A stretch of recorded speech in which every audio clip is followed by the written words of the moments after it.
வணக்கம். நான் கனிமார்த்தாண்டன். இன்றைய ஜோதிட வகுப்பில் நாகதோஷம் இருக்கக்கூடிய ஜாதகருக்கு திருமணத்திற்கு வரன் தேடுகின்ற பொழுது எப்படி பொருத்தம் பார்க்கணும், இந்த நாகதோஷத்திற்கு எப்படி பொருத்தம் பார்த்து திருமணத்தை செஞ்சு வைக்கணும், அதுதான் இன்னைக்கு ஜோதிட வகுப்பு பார்க்கலாம்.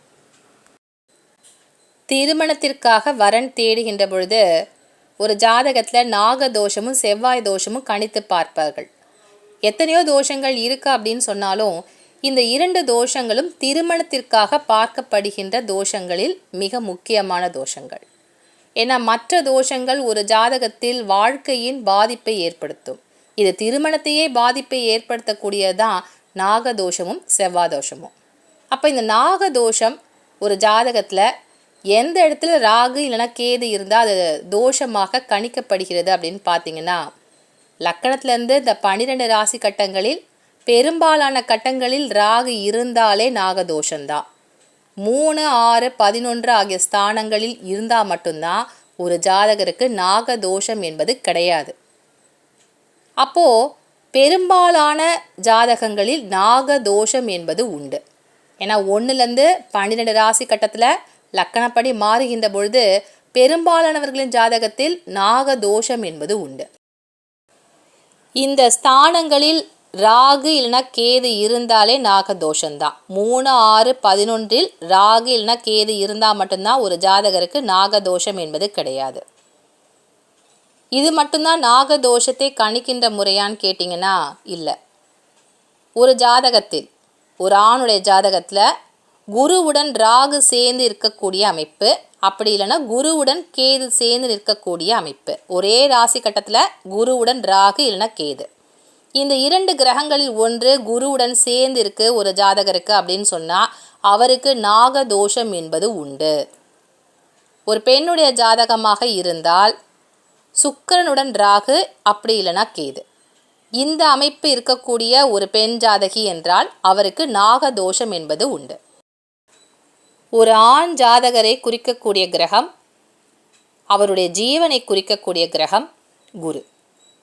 பெண் ஜாதகி, இந்த பெண் ஜாதகியை குறிக்கக்கூடிய கிரகம் சுக்கிரன். அதனால் ஆண் ஜாதகத்தில் குருவுடன் ராகு கேது இணைந்தால் நாகதோஷம், பெண் ஜாதகத்தில் சுக்கிரனுடன் ராகு இல்லைனா கேது சேர்ந்தா அது நாகதோஷம். இப்போ கடுமையான நாகதோஷத்தை எப்படி கணிக்கலாம்? இப்போ நான் சொன்ன இந்த முதல்ல எண்ணி பார்க்குறோம் இல்லையா, லக்கணத்துலேருந்து எண்ணி வருகின்ற பொழுது எந்த இடத்துலலாம் ராகு இருக்குதுன்னு சொன்னேன் இல்லையா, அதே நேரத்தில் ரொம்ப கடுமையான நாகதோஷம் என்பது எதை குறிக்கும்? லக்கணம், 2ஆம் இடமான குடும்பஸ்தானம், 7ஆம் இடமான திருமணஸ்தானம், 8ஆம் இடமான ஆயுள் ஸ்தானம், மாங்கல்யஸ்தானம், இந்த 4 ஸ்தானத்தில் ராகு அப்படி இல்லைன்னா கேது ஒரு ஜாதகத்தில் இருக்கா அப்படின்னு சொன்னால் அந்த ஜாதகருக்கு கடுமையான நாகதோஷம் என்பது உண்டு. லக்கணத்தில் ராகு இருக்கு அப்படின்னு சொன்னால் 7ஆம் இடத்தில் கேது இருக்கும், 2ஆம் இடத்தில் ராகு இருந்தால் 8ஆம் இடத்துல கேது இருக்கும். அப்படி என்றால் 1, 2, 7, 8 இந்த 4 ஸ்தானத்தில் ராகு ஒரு ஜாதகருக்கு இருக்கு இல்லை ஒரு ஜாதகிக்கு இருக்கு அப்படின்னு சொன்னாலும் அவங்களுக்கு கடுமையான நாகதோஷம் என்பது உண்டு. இப்போ குருவுடன் ராகு இல்லைனா கேது சேர்த்தா எது கடுமையான தோஷத்தை தரும் என்றால், குருவுடன் ராகு சேர்ந்து இணைந்திருக்கக்கூடிய ஒரு ஆண் ஜாதகருக்கு தோஷம் அதிகம். கேதுடன் சேர்ந்திருந்தால் கொஞ்சம் தோஷம் குறைவு தான். ஆனால் ராகுவுடன் குரு சேர்ந்து அமர்ந்திருந்தால் தோஷம் அதிகம். அப்போ கடுமையான ஒரு தோஷம் அப்படின்னு எடுத்துக்கணும். பெண் ஜாதகி என்று வருகின்ற பொழுது சுக்கிரனுடன் கேது சேர்ந்து இருக்கக்கூடிய ஒரு பெண் ஜாதகி, அப்படின்னா அந்த பெண் ஜாதகிக்கு கடுமையான நாகதோஷம் என்பது உண்டு. சுக்கிரனுடன் ராகு சேருகின்ற பொழுதும் நாகதோஷம்தான், ஆனால் அது கடுமையான தோஷமா அப்படின்னு கேட்டிங்கன்னா கிடையாது. சுக்கிரனுடன் கேது சேருகின்ற பொழுதுதான் அது கடுமையான ஒரு தோஷம். இப்படி கடுமையான தோஷம் எது, தோஷங்கள் எது அப்படிங்கிறதுக்கான விளக்கத்தை நீங்கள் புரிஞ்சிட்ருப்பீங்க. சில ஜோதிடர்கள் லக்கணத்தில் இருந்தும் இந்த ராகு கேதுவை கணிப்பார்கள். சில பேர் சந்திரன் நின்ற ராசியில் ராகு இருக்கா அப்படின்னு சொன்னாலும் அதை வைத்தும் நாகதோஷத்தை கணிப்பார்கள். இப்போ சந்திரன் என்பது ஜென்ம ராசி, அப்போ அந்த ஜென்ம ராசியான சந்திரனை லக்கணமாக வைத்து 1 அப்படின்னு வச்சுப்பாங்க. சந்திரனுக்கு 2ஆம் இடத்தில் ராகு இருக்கு அப்படின்னு சொன்னாலும் அது நாகதோஷமாக கணக்கில் எடுத்துப்பாங்க. இது ஒவ்வொரு ஜோசியரும் அவங்க எடுத்துக்கொள்ளக்கூடிய முறை என்பது இருக்குது. அதனால் லக்கணத்திலிருந்தும் சந்திரன் நின்ற ராசியிலிருந்தும் இந்த நாகதோஷத்தை கணித்து எடுப்பார்கள்.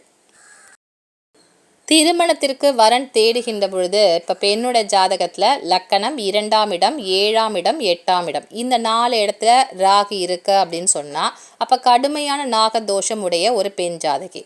இல்லை சுக்கரனுடன் கேது சேர்ந்து இருந்தாலும் அது கடுமையான ஒரு நாகதோஷத்தை தான் காட்டும். அப்போ இந்த மாதிரி ஒரு கடுமையான நாகதோஷம் இருக்கக்கூடிய ஒரு பெண்ணிற்கு நாகதோஷம் இருக்கக்கூடிய ஆணை தான் திருமணம் செய்து வைக்க வேண்டும். ஒரு ஆணோட ஜாதகத்துலேயும் அதே மாதிரி தான் கடுமையான நாகதோஷம் இருக்குது. லக்கணம் 2ஆம் இடம் 7ஆம் இடம் 8ஆம் இடம் இந்த 4 இடத்துல இருந்தால் ராகு இருந்தால் நாகதோஷம் கடுமையாக இருக்குது. அப்போது அந்த ஜாதகருக்கு வரக்கூடிய பெண்ணிற்கும் நாகதோஷம் என்பது இருக்க வேண்டும். குருவுடன் ராகு சேர்ந்து இருக்கக்கூடிய ஜாதக அமைப்பாக இருந்தால் அப்போ கடுமையான ஒரு நாகதோஷத்தை பெற்றிருக்கக்கூடிய ஆண் ஜாதகர். அப்போ அவருக்கு வரக்கூடிய துணைக்கு நாகதோஷம் என்பது இருக்க வேண்டும். அப்படி இருந்தால் தான் திருமண வாழ்க்கை என்பது பொருந்தி போகும். இந்த கடுமையான நாகதோஷத்தில் யாருக்கு விதி விலக்கு இருக்குது? லக்கணத்திலோ 2ஆம் இடத்திலோ ராகு இருந்தால் இல்லை கேது இருந்தால் அது நாகதோஷத்தை எந்த நட்சத்திரத்தில் பிறந்தவர்களுக்கு தராது. இது மிகவும் முக்கியமான விதி. ஏன்னா லக்கணம் என்பது உயிர்ஸ்தானம், 2ஆம் இடம் என்பது குடும்பஸ்தானம். அப்போது ராகு லக்கணத்தில் இருந்தால் 7ஆம் இடத்துல கேது இருக்கக்கூடிய அமைப்பு. 2ஆம் இடமான குடும்பஸ்தானத்தில் ராகு இருந்தால் 8ஆம் இடமான ஆயுள் ஸ்தானத்தில் கேது இருப்பார். இப்படி 1, 7 அப்படின்னு வருகின்ற பொழுது அது பலத்த பிரச்சனைகளை காட்டக்கூடியது கடுமையான நாகதோஷம். இது யாருக்கு வேலை செய்யாது? பிறந்த நட்சத்திரம் ராகுவினுடைய நட்சத்திரமாகவோ இல்லை கேதுவினுடைய நட்சத்திரங்களாகவோ ஒரு ஜாதகர் பிறந்திருக்காரு அப்படின்னு சொன்னால் அவருக்கு இந்த தோஷம் வேலை செய்யாது. கடுமையான தோஷமாக இருந்தாலும் வேலை செய்யாது. இப்போ ராகுவின் நட்சத்திரங்கள் என்ன? திருவாதிரை, சுவாதி, சதயம். கேதுவினுடைய நட்சத்திரங்கள் அஸ்வினி, மகம், மூலம். இந்த 6 நட்சத்திரங்களில் பிறந்த ஒரு ஜாதகருக்கு லக்கணத்திலோ அல்லது 2ஆம் இடமான குடும்பஸ்தானத்திலோ ராகு இல்லைனா கேது இருக்குது, அது கடுமையான தோஷத்தை தரக்கூடிய அமைப்பு இருக்குது அப்படின்னு சொன்னாலும் அவர்களுக்கு இந்த நாகதோஷம் வேலை செய்யாது. இது ரொம்ப முக்கியமான விதியாக நீங்கள் எடுத்துக்கோங்க. ஜோதிட சாஸ்திரத்தில் தரப்பட்டிருக்கின்ற மிக முக்கியமான விதி. இந்த 6 நட்சத்திரங்களில் பிறந்தவர்களுக்கு பிறந்த உடனே நடக்கக்கூடிய தசை என்னவாக இருக்கும்னு பார்த்தீங்கன்னா, இந்த அஸ்வினி, மகம், மூல நட்சத்திரங்களில் பிறந்தவருக்கு முதல்ல நடக்கக்கூடிய 7 ஆண்டுகள் கேதுவினுடைய தசையாகத்தான் இருக்கும். அப்போ திருமண வாழ்க்கை வருகின்ற பொழுது கேது முன்னாடியே முடிஞ்சிடும். திருவாதிரை, சுவாதி, சதயத்தில் பிறந்தவங்களுக்கு ராகுவினுடைய சாரத்தில் இருக்கிறதுனால முதல்ல ராகுவினுடைய தசா தான் நடக்கும். அப்போ ராகு தசா முடிஞ்சு விடும். அவங்க குழந்தையாக இருக்கும் போதே அது முடிஞ்சிடும். அப்போ இந்த நட்சத்திரங்களில் பிறந்தவர்களுக்கு இந்த ராகு கேது கடுமையான தோஷத்தை தராது. இந்த விதி நல்லா புரிஞ்சுக்கிட்டிங்கன்னா அப்போ திருமணத்திற்கு வரன் தேடுகின்ற பொழுது நாகதோஷம் இல்லாத வரனை கூட நீங்கள் சேர்த்து வைக்கலாம், தவறே இல்லை. ராகு கேதுவின் நட்சத்திரத்தில் பிறந்தவர்களுக்கு நாகதோஷம் எங்கிருந்தாலும் அந்த தோஷம் வேலை செய்யாது. கடுமையான பாதிப்புகள் இல்லாத ஒரு ஜாதக அமைப்பு. அப்போ இந்த 6 நட்சத்திரங்களில் பிறந்தவர்களுக்கு சுத்தமான ஜாதகம்னு சொல்லுவாங்க இல்லையா? சுத்த ஜாதகம்னா என்னன்னா தோஷமே இல்லாத ஜாதகம் அப்படின்னா கிடையாது. நாகதோஷமும் செவ்வாய் தோஷமும் ஒரு ஜாதகத்தில் இல்லை என்றால் அதற்கு பேர் சுத்த ஜாதகம். ஆனால் மற்ற தோஷங்கள் இருக்கும். அப்போ சுத்த ஜாதகம் என்றால் நாகதோஷமும் செவ்வாய் தோஷமும் இல்லாத ஜாதக அமைப்பு.